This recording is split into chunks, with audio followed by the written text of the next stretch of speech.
Rich Anderson with us now. Hey, Rich. Good to have you with us. Good morning, John. Good morning. Okay, Rich, tell us about your campaign. And, some concern is we're going into 2020. We're going to have this rousing convention, record turnout, major speakers there. We're turning it into a Trump rally type thing. And you're challenging the chairman, who basically is Jack Wilson. Why should we change horses in the middle of the stream? Well, John, that's a pretty good question. Thank you. I think probably the reason is because our party is on the ropes. We have had a significant, protracted period of decline in the party, and we're going into a major convention effort. It will not be done by me alone if I am chairman. It will be done by a lot of folks who love this Commonwealth and a lot of processes that are now in place and a lot of manpower out there in the field that will come in and help us to do this. But it's absolutely crucial that we get new vision and new leadership in the Republican Party of Virginia. The past is prologue, and our past has been pretty abysmal here in Virginia.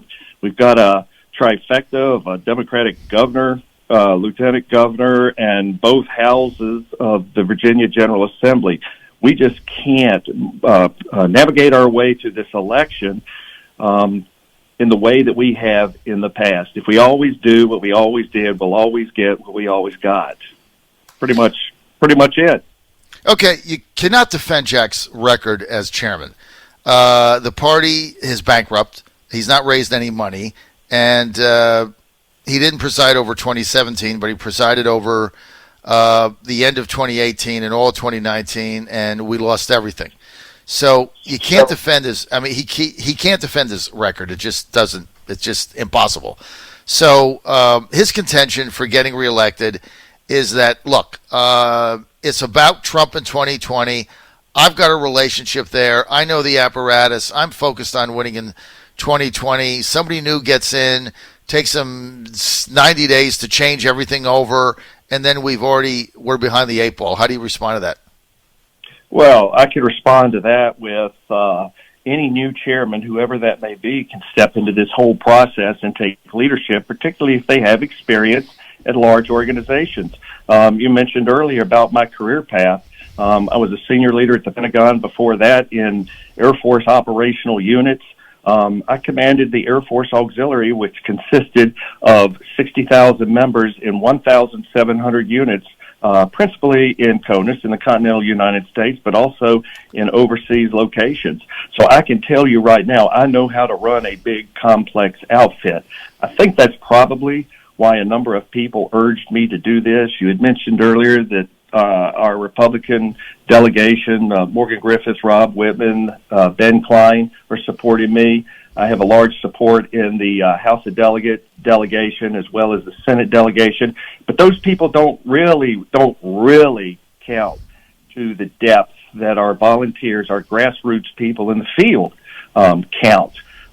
Since I decided to do this in early January, I put 6,500 miles on my car. I'm speaking to you from my mother's kitchen in Roanoke, Virginia, my hometown, because I'm going to be spending time down here, every corner of the Commonwealth. I do know this Commonwealth because I was born and raised in Roanoke, went to school at Virginia Tech. During my 30-year Air Force career, I spent exactly, unbelievably, half of it in Virginia. I spent 5 years in Hampton Roads at United States Atlantic Command. I understand that end of the state. I have family down there, our daughter. And then I ended up in Northern Virginia for a Pentagon assignment that lasted nearly a decade, and I've been there 20 years. And this challenge is going to be in the outer suburbs of Virginia. It's just the way this thing has evolved. So on May the 3rd, I intend to hit the ground. There are people out there who are ready to move out in locked fashion to ensure the re-election of President Trump. Okay, so Rich Anderson, you have been around the state, right? A number of people have told me you've come to talk at their unit meetings. Yesterday, I had Jack Wilson on my show.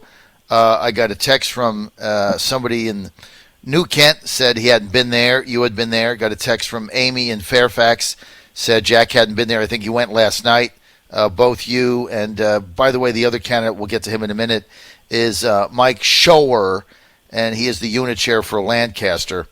And another astonishing thing I just want to tell you, Rich, is I was told yesterday, because I'm running for national delegate in my district, which is District 4 in Virginia, so we're now combing the files for past delegates, calling them up, identifying them, just like you do when you run a campaign. And I found out yesterday that Rob Whitman, Congressman Whitman, was personally calling 2016 delegates up in Chester on your behalf last night. I mean, I've never seen that. I got to be honest. I've never seen a congressman calling past delegates up for a chairman ever. And a couple people told me that they had gotten a phone call from him. So right there, I think that shows everybody the seriousness of the Anderson campaign for chairman. Right. Well, I've worked very hard in Rob's campaigns as long as he has been in the United States Congress representing the 1st Congressional District. We have a history. Rob and I have known each other for 41 years, since the late 70s when we were both members of the Virginia Tech Corps of Cadets. We lived together. I know him. He knows me. He's a great state and national leader, and to be quite honest with you, I was unaware he was doing that, but I think that indicates the level of support I have. But Jack, John, let me just swing to one thing though. One of the reasons I got into this is because at the advance, and I was only there for a few hours on Saturday, if you recall, you and I ran into each other, and literally people began pinning me down in the hallways about running. And then when I returned home from the advance, my phone literally came off the hook. I started keeping a log, and after the 300th person called me, who I did not know most of those people, but they were out there in our Republican units at the local level. We have 130 some of those.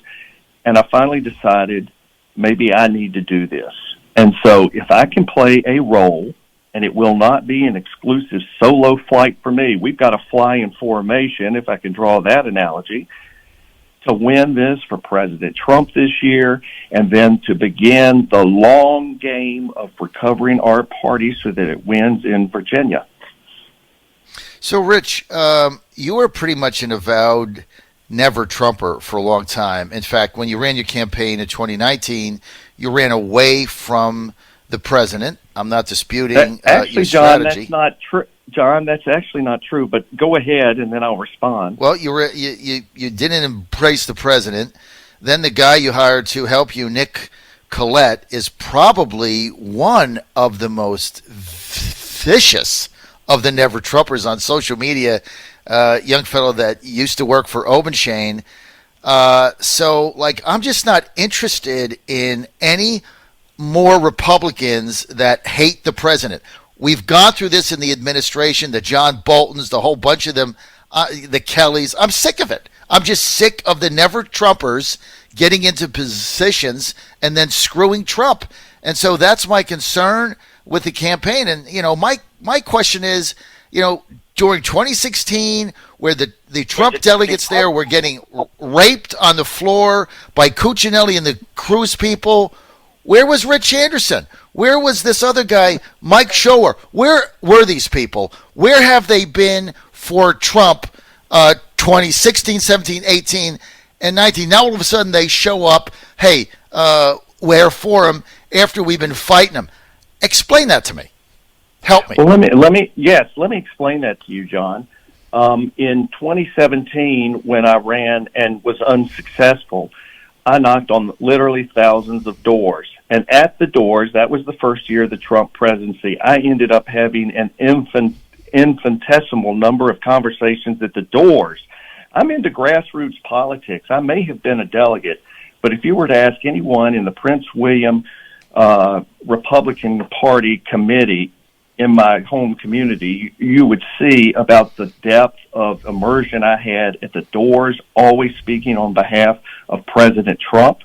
I kid you not. And then this year, or rather I should say in 2019, in a very critical year of trying to recover some of these House of Delegates seats, I knocked on more doors and the caucus tracks it.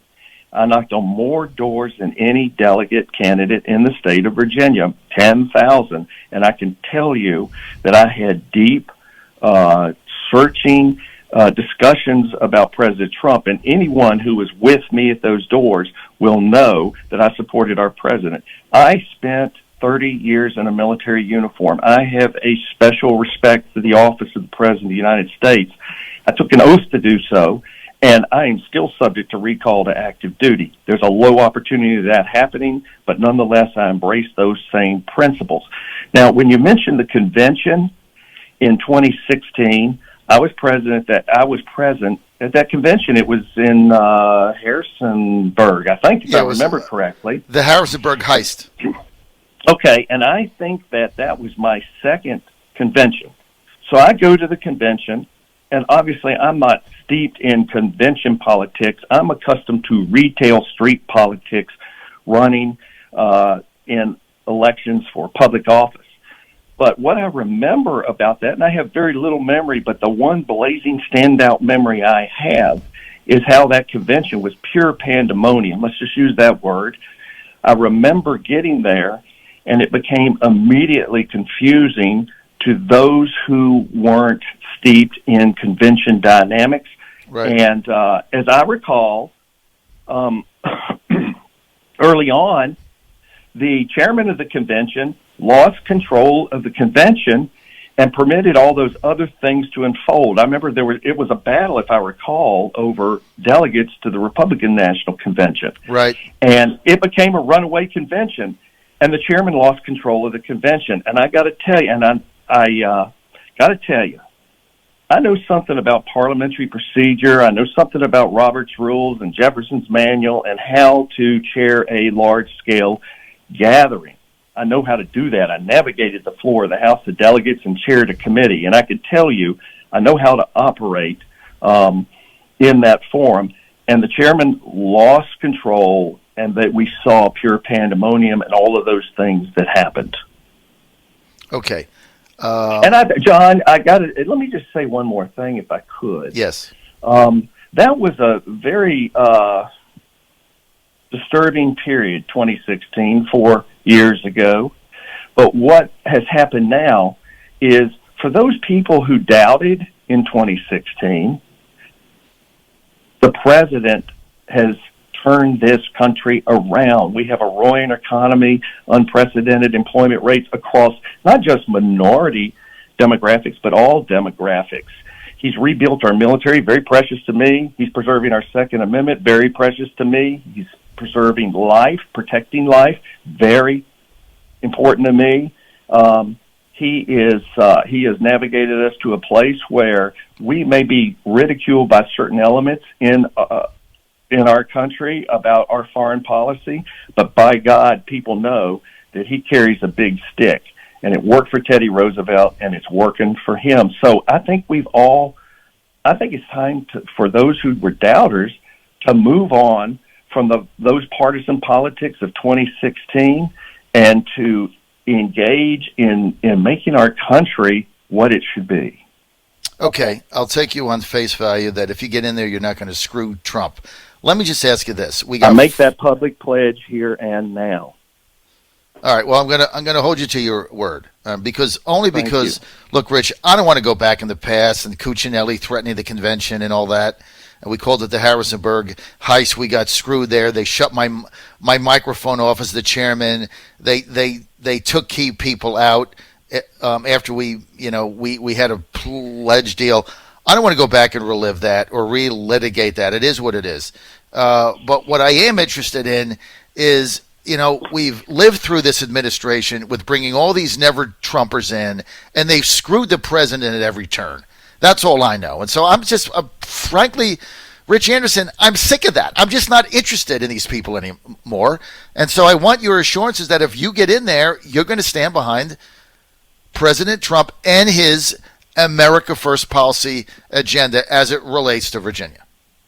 Exactly. I'm John, hold my feet to the fire, as I know you will, but I'm telling you, the reasons we have lost elections is not moving out in lockstep behind the leader of our party. Thank you. It's absolutely crucial we do that. An army marching onto the battlefield, an air wing attacking a target cannot be successful if it is not waging war in complete unison. And there's a lot of differences or a lot of similarities between politics and war, except I think Churchill summarized it. He said, on the military battlefield, you have one life to live, but on a political battlefield, you have multiple opportunities to rise and fight again. We have got to rise, and we've got to fight again. All right, Rich, I'm going to, Kara, we're going to extend this interview for about 4 minutes because we've talked about a lot of the past, and that's not really helpful going forward, although I'm comfortable now with a statement that you made, and we've all got to get past it.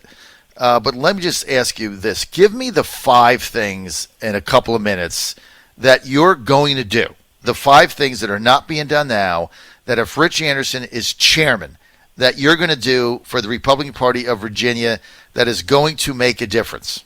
5 things. Top 5. Okay. All right, top 5. First of all, our goal, the immediate goal for the remainder of this year, is to reelect President Trump so that he continues as the 45th president of the United States. And we can best do that by working hard to ensure, and in unison, and in solidarity, to ensure that he carries Virginia in November. Secondly, we have got to put Republican Party of Virginia finances in order by fundraising at competitive levels and on a national scale. In 2018, which admittedly was an off year, the Democratic Party of Virginia raised $1.1 million to our $180,000, and then in 2019, a very competitive year, we raised 6, they raised 10. You just can't compete in that.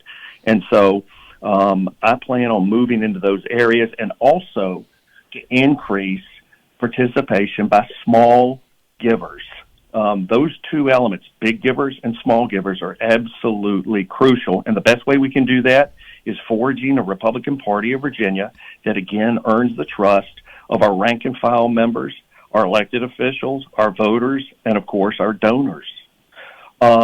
We've got to register new voters at unprecedented rates. I'll give the party credit. It has begun that process, but the Democrats have a full decade leap on us. I watched it unfold as a grassroots person here in Prince William County. We've got to grow our party to absolutely superior numbers, or we're cooked.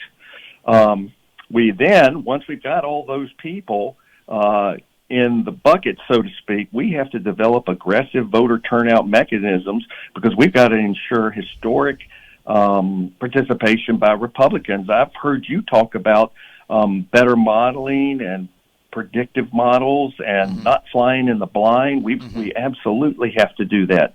And then we've got to recruit, train, and support candidates, I'm talking about solid candidates across the state who can compete and win. And that means we've got to identify them early, years out. We've got to train them. I know that the Jennifer Byler Institute went by the wayside, but we've got to reinstitute that and also plan and execute other training opportunities, not only for candidates, but also for our grassroots campaign workers. Go ahead. As I've made my way around the state, I have met so many people who are elected officials at the local level who damn well should be in the House of Delegates or the state Senate or more, and I've met non-office holders who have exceptional skills and ought to step forward and offer themselves in service in elected office. And we have got to ensure that no congressional or general assembly seat is ever unchallenged by a winning GOP candidate. Well, any candidate. I mean, the fact that we had 50 seats or something between the House and Senate that were unchallenged was just it was a terrible mistake. 27 in the House and 15 in the Senate. Now, how many is that? Let me just say 42 seats unchallenged. That's a joke. John, that's really the prime. Let me hear me out on this. Go ahead. It's really the primary responsibility of the caucuses in the House and Senate to do that. I recognize that.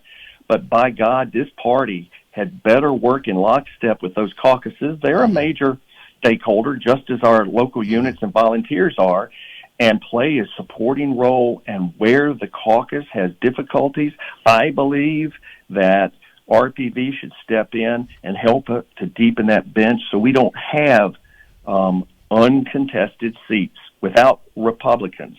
And the best way that can happen is for the chairman and his immediate circle and his congressional district chairs to be on the road constantly. You can't win the war if you don't march on the battlefield. And so I've already demonstrated I'm willing to pack my suitcase and get on the road.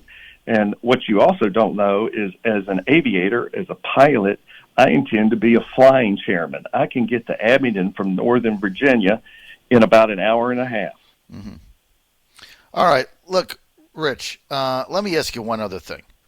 These are you, as chairman, if you're chairman of the Republican Party of Virginia, are you going to be an advocate in getting rid of these asinine, gut-wrenching, soul-ripping out nominating conventions that have eaten at this very soul and bones of the party since Cuccinelli in 2013? Can we finally get back to primaries where people can go and choose a candidate and they can prove that they can win, rather than these little itty-bitty nominating conventions that people manipulate and control, and it's keep it small, control it all? Are you going to be an advocate of getting rid of those? Well, you're actually the first person who's asked me that, John. So I haven't had a considerable time to think about that. That's fair.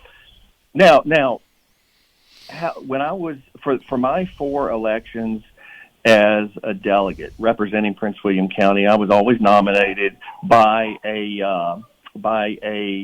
primary. So I'm accustomed to primaries. I've never run in a convention myself, but I don't think that I am at the place right now, and I'm being totally transparent here, where I can say that we will go exclusively to one methodology or another. I think I've got to consult people not only on the state central committee, but our grassroots people, and all that will become. Well, sure. If you consult them, here's what they're going to say. You consult them, okay. They're going to say, "Oh yeah, we want conventions, so my little tiny Republican unit in God knows where can control a convention, and then we can manipulate it, and then we can change it, and then we can get the most right-wing candidate that we can possibly find that can't win in general." I mean, that's what they're going to say. And then you go into these conventions, it's hand-to-hand combat. The minute you leave, no matter who wins, everybody's pissed off. These things are a disaster. You get no voter information. You get nothing out of them. I don't know why we continue to have that. I would love to see a chairman get up there, stand up to these little unit chairmen, keep it small and control it all, and said, I've had enough. I am going to push for a primary in every nominating situation that is not party only, like chairman, national delegate, things of that nature. But anything that is open, it should be a primary. Go win a primary. Amanda Chase yesterday got on the air and had the balls, and I'm going to say that right on the air. She had the balls to say, if they choose a convention for governor, I'm going to give you the finger, and I'm going to run as an independent because I'm sick of these things. I want a primary. And then go out and beat me. And until, I'm telling you, Rich, until you, Jack, or Mike Shower, other candidate running, can stand up and say you are unequivocally opposed to these asinine conventions that have torn the party to shreds, you're never going to win. Never. So I'll leave you with that. I got to go. I'm out of time. And but I thank you, Rich, for what you're doing. And all right, John. Well, I'll keep coming on my show. Keep putting out the message